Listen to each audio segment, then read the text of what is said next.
Al-Quran, risalah, hukum syariat bukan karya Nabi kita Muhammad sallallahu alaihi wasallam. Murni Allah turunkan dari langit dan Rasulullah sampaikan kepada umat seperti yang beliau terima. Di dalam surat Al-Haqqah Allah berfirman, "Walau taqawwala 'alaina ba'dal aqawil la akhadna minhu bil yamin thumma laqata'na minhu al-watin fama minkum min ahadin anhu hajizin." Seandainya Muhammad mengarang atas nama kami sebahagian perkataan, kami akan ambil dengan tangan kanan kami, kami akan ambil dengan tangan kanan kami, lalu kami akan putuskan urat nadinya. Tak seorang pun di antara kalian yang bisa menghalangi kami untuk melakukan itu. Andai Nabi Muhammad mengarang. Akan tetapi yang realitanya bukan seperti itu. Nabi Muhammad mendapatkan wahyu dan menyampaikan seperti yang beliau terima. Dalam surah An-Najm, "Wa ma yantiqu 'anil hawa in huwa illa wahyu yuha." Muhammad tidak pernah berbicara melalui hawa nafsunya. Semua itu adalah wahyu yang diwahyukan Allah kepadanya. Apa manfaat dari keyakinan yang wajib tertanam di dalam jiwa kita bahwa Rasul penyampai, bukan pengarang. Syariat bukan berasal dari Rasul. Syariat berasal dari Allah Rabbul Izzati wal Jalalah, pencipta manusia. Apa manfaatnya? Manfaatnya agar kita merasa, agar kita sampai kepada kita keyakinan kita tidak berhak ngarang soal syariat. Syariat bukan apa yang diinginkan, apa semata-mata seperti apa yang diinginkan Nabi Muhammad.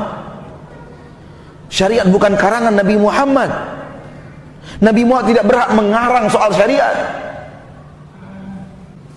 Kalau Nabi Muhammad, manusia terbaik di permukaan bumi, manusia paling saleh, manusia paling bertakwa, tidak berhak mengarang soal syariat, berhakkah Anda mengarang soal syariat?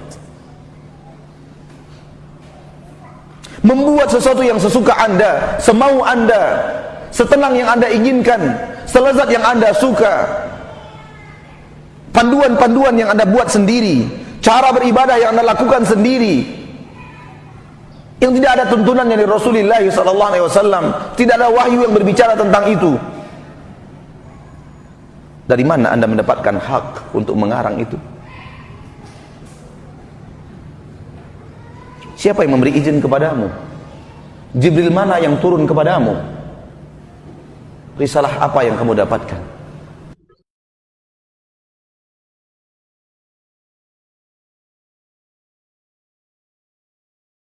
Anda tidak lebih soleh dari Nabi Muhammad, itu pasti. Anda tidak lebih bertakwa dari Nabi Muhammad, itu pasti. Anda tidak lebih pintar dari Nabi Muhammad, itu pasti. Ketika Anda tidak lebih soleh, tidak lebih pintar, tidak lebih mulia, tidak lebih bertakwa, pantaskah Anda membuat sesuatu sementara Nabi Muhammad tidak pantas membuat sesuatu semaunya? Berfikirlah wahai pelaku bid'ah. Agama ini bukan sesuai dengan hawa nafsu Nabi Muhammad. Agama ini syariat. Agama ini wahyu. Agama ini Allah turunkan dari langit.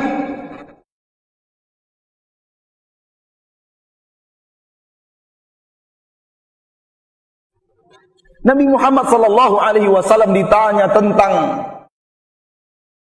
Dzulqarnain.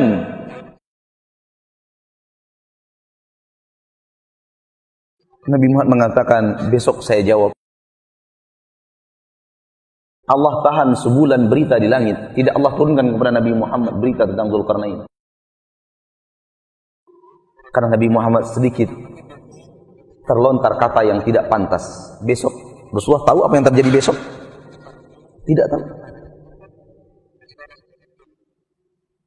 Baru kemudian Allah turunkan seraya turun teguran kepada Nabi Muhammad sallallahu alaihi wasallam, wala taqulanna li syai'in inni fa'ilun dzalika ghadan illa ayyasha Allah. Jangan katakan aku kerjakan itu besok kecuali kamu mengatakan insya Allah.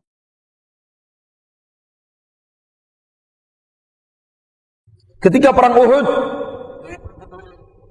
kita tahu bagaimana Rasulullah SAW menderita di perang Uhud. Beliau terluka, giginya rontok, sahabat-sahabatnya berguguran di medan jihad. Apa kata Rasul sallallahu alaihi wasallam? Bagaimana akan mendapatkan keberuntungan kaum yang telah melukai nabi mereka?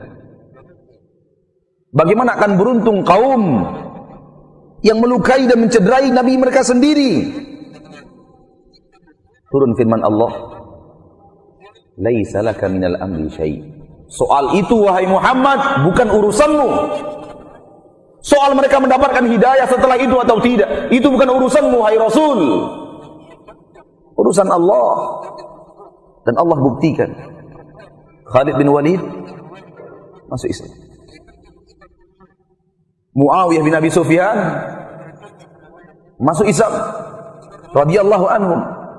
Padahal itu adalah pemimpin-pemimpin Quraisy di perang Uhud. Keahlian dan keilmuan berperang Khalid bin Walid yang telah mencederai umat Islam dan melukai umat Islam di perang Uhud dengan izin Allah. Ketika Nabi mengatakan bagaimana mereka akan mendapatkan petunjuk, Nabi mereka lukai.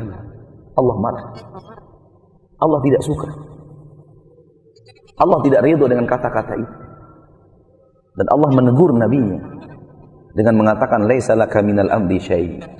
Urusan itu kamu tidak punya wewenang wahai Rasul. Lihatlah Rasul yang sangat menginginkan Islamnya Abu Talib, paman yang ia cintai dan mencintainya, paman yang mendukung dakwahnya, paman yang menjadi bumper dakwah Rasulullah. Masuk Islamkah pamannya Abu Talib? Tidak. Akan tetapi Salman Al-Farisi masuk Islam tanpa sepatah kata dakwah pun dari Rasulullah SAW untuk Salman Al-Farisi. Hanya Salman Al-Farisi datang membawa makanan, seraya berkata, ini untuk kalian sebagai sedekah. Ia melihat dari kejauhan, Nabi Muhammad tidak mau memakannya. Besoknya datang lagi, seraya berkata, ini hadiah untuk kalian, hadiah dari saya. Dilihat dari kejauhan Rasulullah memakan makanan itu. Taulah dia, inilah Rasul yang Allah Subhanahu wa ta'ala akan utus, yang telah Allah utus. Lalu keesokan harinya Salman Al-Farisi memutari badan Rasulullah, dan Rasulullah tahu bahwa Salman Al-Farisi ingin melihat khatmun nubuwah di pundak Nabi Muhammad. Rasulullah memperlihatkan khatmun nubuwah kepada Salman Al-Farisi. Langsung Salman Al-Farisi masuk Islam tanpa sepatah kata pun dari Nabi Muhammad SAW. Di dalam Kitabul Fawaid, Ibnu Qayyim Al-Jauziyah berkata, seolah-olah Allah ingin mengatakan kepada Rasulnya, wahai Muhammad, kamu inginkan untukmu Abu Talib, namun aku inginkan untukmu Salman Al-Farisi. Allah yang mengatur, bukan kita.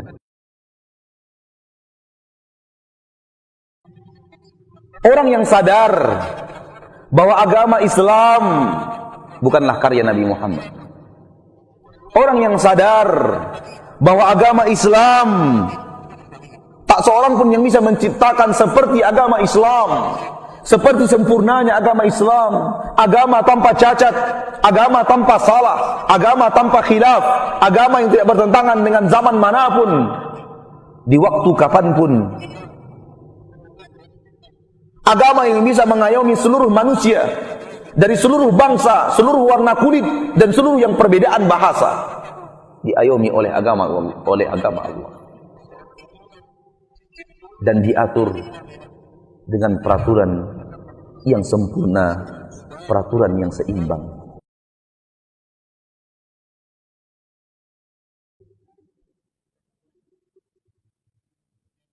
Adapun manusia, kalau manusia membuat peraturan, bisa untuk tahun ini, tidak bisa untuk tahun yang akan datang. Bisa untuk 5 tahun ke depan, tidak bisa untuk tahun berikutnya.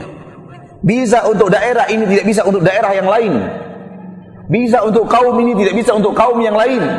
Itulah peraturan umat Islam, manusia untuk manusia. Dan di dalam peraturan yang tidak bisa itu, yang sedikit itu, yang ruang lingkupnya kecil itu, mereka pun berbeda pendapat.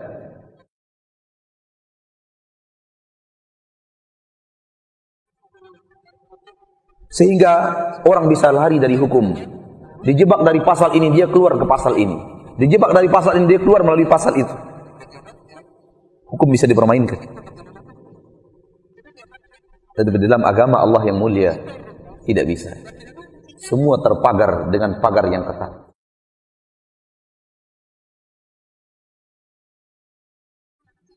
Kita wajib meyakini agama yang kita cintai ini, yang bernama agama Islam, wahyu dari Allah, turun dari langit melalui malaikat Jibril kepada Nabi Muhammad sallallahu alaihi wasallam. Tugas Nabi hanya menyampaikan. Wa ma 'alaina illal balaghul mubin. Tidak ada kewajiban kami melainkan menyampaikan penyampaian yang nyata, penyampaian yang jelas. Wa ma 'alaika illal balagh. Tidak ada kewajibanmu wahai Muhammad kecuali menyampaikan.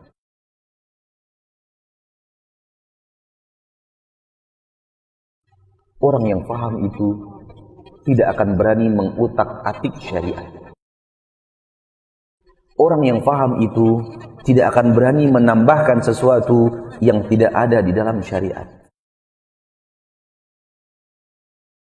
Karena dia tahu persis, dia tidak boleh protes kepada Allah. Dia tidak lebih pintar, dia tidak lebih hebat. Allah lebih tahu kemaslahatan hamba-hambanya dibanding hamba itu sendiri. Hai manusia, tahukah anda berapa jumlah rambut yang ada di kepalamu? Lebih kecil, tahukah anda berapa jumlah jenggot yang ada di dagumu? Lebih kecil, tahukah anda berapa jumlah kumis yang ada di atas bibirmu? Berapa jumlahnya? Tidak tahu, mau buat syariat? Mau membuat syariat? Sadarlah wahai manusia, kita ini lemah. Wa khuliqal insanu dha'ifa. Manusia diciptakan oleh Allah lemah.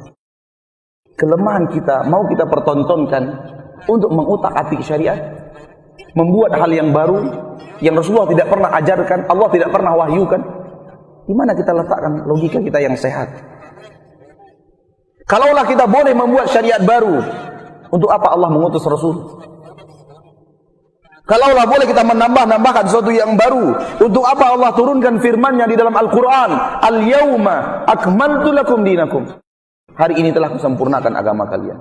Kalau masih boleh ditambah-tambah, apa makna kesempurnaan? Ketika ayat itu turun di Mekah, di Arafah, al-yawma akmaltu lakum dinakum. Hari ini aku telah sempurnakan untuk kalian agama kalian. Mayoritas kaum muslimin dari kalangan para sahabat bergembira ria, senang dan bahagia. Agama telah sempurna. Umar menangis.